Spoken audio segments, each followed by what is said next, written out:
হয়েছে সাংসদ হয়ে সেখানকার স্কিম আসে আর নালা ভর্তি হয়ে যায়, জলে বন্যা এসে যায়, সেটা ঠিক করতে পারে না। মুর্শিদাবাদে এসে পুতুল নাচ দেখাতে আসছে দুটো অধিকারীকে, সেখানে হেলিকপ্টার নেমে যাচ্ছে যেখানে সেখানে। অভিষেক 2000 লোক নিয়ে হেলিকপ্টারে 2000 লোক নিয়ে মিটিং করছে। কি দৈন্যদশায় পৌঁছেছে, এখন আর সোজা পথে মোকাবেলা করতে পারছে না।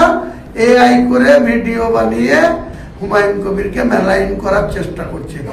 ওই অভিষেককেও ছাড়বো না, মমতাকেও ছাড়বো না, কুণাল ঘোষকেও ছাড়বো না, ববিকেও ছাড়বো না।